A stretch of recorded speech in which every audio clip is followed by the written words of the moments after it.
Higher Education Minister Blade Nzimande says the looting of money from state-owned enterprises needs to stop. He says the money can be used for much-needed training of young people. Nzimande was speaking at the launch of a state-of-the-art Maritime Academy at the Umfolozi FET College's Esikhawini campus on the KwaZulu-Natal North Coast. Mlungisi Khumalo has this report. South Africa has the biggest and busiest ports in SADC and the continent. Government is concerned with the lack of transformation in the maritime industry. The Maritime Academy at Esikhawini Township is said to be a game changer.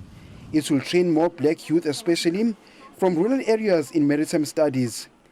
It's the second of its kind in the country and is based in a TVET college.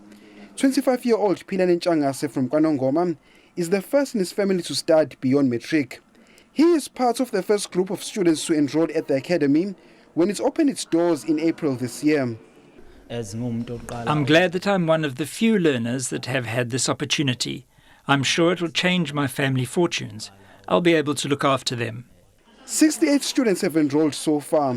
Government plans to introduce maritime studies at primary school level. And want to build our learners at a very age. That's why we are building a focus school on maritime, which will then be a feeder into this academy and others that will be built across the country. Minister of Higher Education, Dr. Blade Nzimande, has called on the private sector to open its doors for maritime graduates, including the SOEs. The looting, billions of rands, from many of our state-owned enterprises.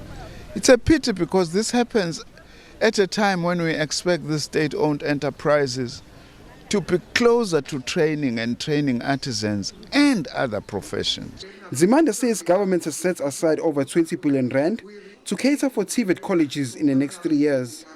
Mlungisi Khumalo, SABC News, Esikhawini.